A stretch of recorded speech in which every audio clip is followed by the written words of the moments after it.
Well,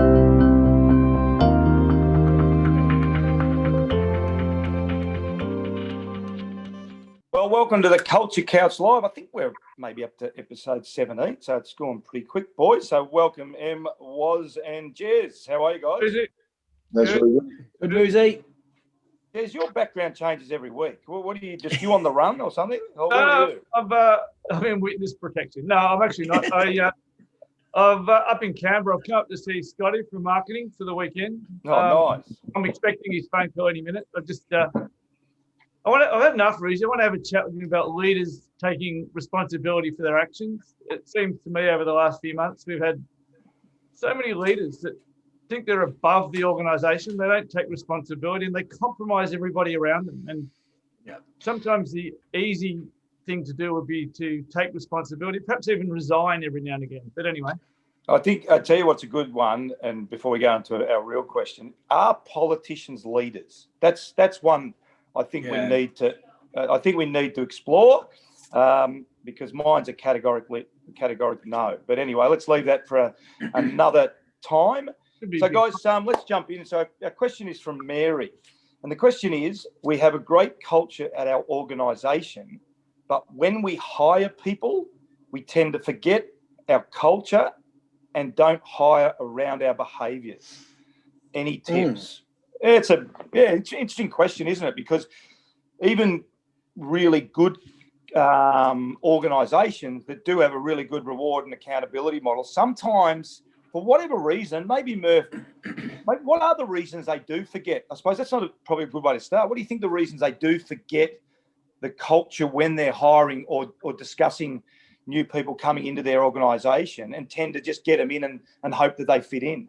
Yeah. I think it's generally around talent, isn't it? So often we when we're hiring people, we go for the most talented, and we don't do enough work around checking their character, the capability around adhering to values or sticking to the team rules when we hit pressure. And I think professional sport over the last few years has really turned that around, where often now the number one draft pick or the number two draft pick or the number three draft pick isn't necessarily the absolute best player, but they're a super talented player, but they've also got good character. And I think, it's also difficult, isn't it? Like, you know, you're a CEO that hires lots of people. Like you do this daily. It's not so easy when you're putting a team together to actually identify character, because sometimes also referees don't always tell the truth, and trying to work through that can be quite difficult. How do you do that? Was through the hiring process? Because as Murph said, you feel free to answer. He just ignored you. Yeah, from my side, everyone walks out of my interview saying that's the weirdest interview I've ever been a part of. And I like when they say that. Yeah. And the reason being is I don't ask any questions about what the person did work-wise, what was the achievement of the last job. I just drill into who they are. And sometimes the questions, what I first have to do is I be vulnerable myself. So I open myself up to exposing something that I'm weak at and I've been challenged at, and some of my not necessarily secrets, but things that scare me, things that bother me. And then I try to use that energy to open the person up so they give you that same response. And so by drilling into who the person is foundationally, you generally, if you can figure people out quite quickly as to whether they're comfortable in answering those questions or whether they're making it up. And people get a little bit shocked by it. What do I say here? Because it's usually people go into interviews scripted as to how they're going to respond to questions in relation to actually doing the task. And I've actually had an interview, funnily enough, just the most recent person I hired, and he cried in the interview. Yeah, really? And the HR manager who I had was like a bit shocked about the fact that the person cried, and said, well, you've got to be careful doing that. I said, yeah, absolutely. But we didn't cry because I was putting him on the spot, make sure that he told me this answer, or else he wasn't getting the job. He just felt comfortable enough to open up about some of the stuff that he'd been challenged with in his life. So I think it also goes back to that, when you go and hire someone, all you get is a CV. And on that CV is all the stuff that they've done in their life in relation to doing a task. It doesn't include who they are. Yeah. And that goes, it's systemic from old age of how we go through hiring people. But I think that's where the biggest gap is today. And I think my interview process is completely different to everybody else's for that fact. And I think it's interesting. I reckon the starting point too, boys, is what do you need? I'm not sure companies identify what we need from a character point of view. It's all about talent, isn't it? Like, well, we need a guy that's an accountant or a girl that's an accountant, or we need a salesperson. So they're always looking at the technical side of the role. And I guess we're probably all on the same page where the skills are probably easier to teach than the leadership and character capacity.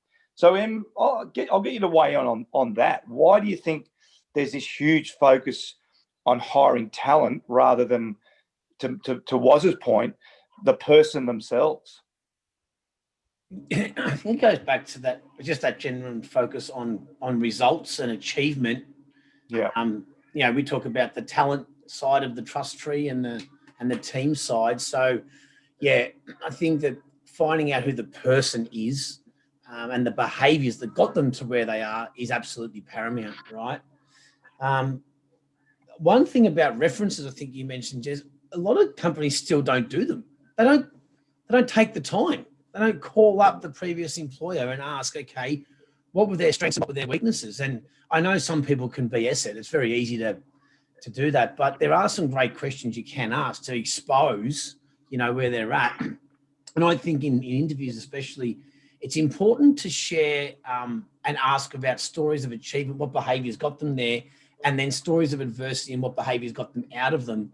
And then when people tell stories, if they don't talk in behaviour, or they, there's this achievement on the CV and they go, oh, I was part of that team, then you ask them to drill down. If they can't speak in behaviour, you know that they're just, BSing it.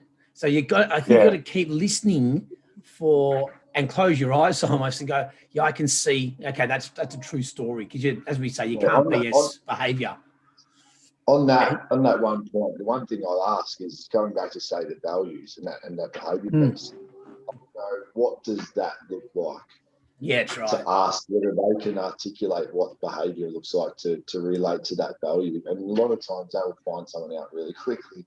Yeah, big time. They can't comprehend how you live out that type of value. It's a really strong question technique.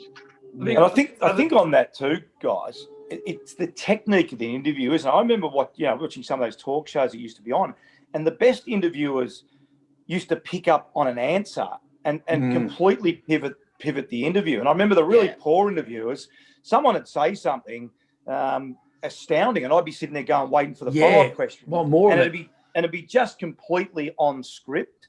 And I think potentially, Murph, does that happen too often in an interview process where people have got this script, they've got the CV, and they just go head down, bum up, and they don't really explore the person as Waz and Emil have said? Yeah, absolutely it does. And you have to ask that second question to get a bit deeper. I think that's really important. But I just want to go back to your original point to M. Why does it happen? The reason it happens is it's much easier to identify talent. Yeah, great point. You can see where they've got to in their career, where they've got to in the org chart. And so it's much easier to be definitive about credentials, education, achievements, etc. And so defaulting to that is easy. And the other thing, Reezy, is that if you don't know who you are, what you stand for, where you're going yourself, then it makes it really difficult to question people around values because you don't know yourself. And so I think that's so I haven't really answered the question, except it was pretty obvious, I think. Well, the thing is, I also think, Em, I want to pick up on what you said, Em, about the referees, because I would have been asked, let's say in the last 2 years, probably by 20 to 25 different people, can I put you down as a referee? And I reckon I've been rung once. In that period. And I know this is a little technique, and I know as you guys say, normally the referee's going to say, yeah, Warren's a great guy and he does this, he does that. But I'll give you a little technique. And I've done this a lot in looking for coaches and assistant coaches and talking about players, et cetera, et cetera. As soon as there's a pause on the other end of the phone, you know, there's, what's Warren's work ethic like? Yeah, no, he's no. So you can actually, actually get. I remember saying I won't say how it was, but I remember ringing one senior coach, and I asked a question, and he completely stopped. I said, "Mate, okay, enough said." He goes, "Yeah, I don't have to say any more, do I?" I said, "No, you don't have to say any more." So there are even there's a process around that, isn't there? There's that concept which we talk about a lot, boys, listening and asking questions. Yeah, big time. Yeah.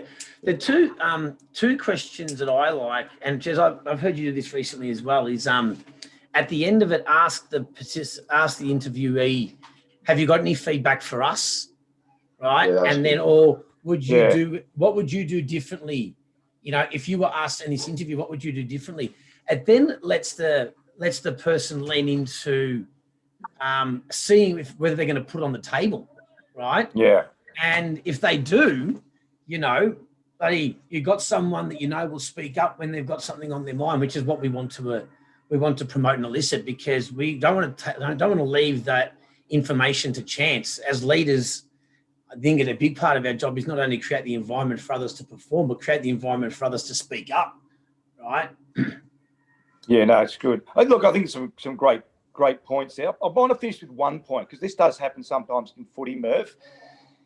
And I'll ask you all three the question. If you do have a really, really good culture, can you take more of a chance on that talent-based player, knowing that the culture, their behaviour is a little bit questionable, but your culture is so strong that we'll get them in, and it's not going to affect our culture, and they'll act in or they'll act out really quickly? You know what I'm going to say, Rizzy?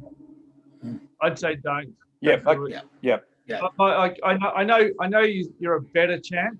Yep. But why take the risk? The truth about it is, you know, the talent level might be that much different. Yeah. Yeah. You know?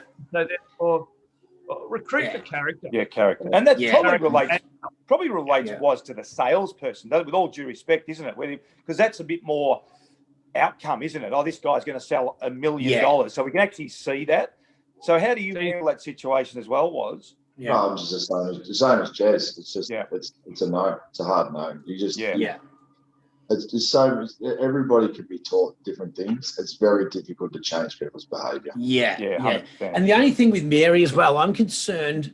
I'll call out here that their perception of culture is the parties, perks, and ping pong, not what is it? Yeah, I reckon so the takeaway maybe for Mary and her team is, to Jez's point, get really clear on your values and the behaviours you want to see, and then tailor your questions and listen for the language that way. Because right now, I don't reckon, based on her question, they actually know what they do stand for. They just have a good time together, and that will get you so far. Yeah, 100%. Great tips, boys. I think unequivocally what we're saying, all of us, is recruit for character every day. And you can teach the talent component, but some really good tips there, boys. Just finish off Culture Couch Live. So have a great weekend, gentlemen. Any messages for Scotty if I do happen to catch up with him? My messages would be too long. I didn't even know he's still. I've been away. I didn't even know he's still Prime Minister. Has he been in holidays for 6 months? Or he's around. He's still here. Okay. He did a presser yesterday. So no, I reckon he'll be in the foyer soon. All right. Good luck with him. All right, boys. Great weekend. Thanks, guys. See you next week on Culture Couch Live. Yes. See you guys.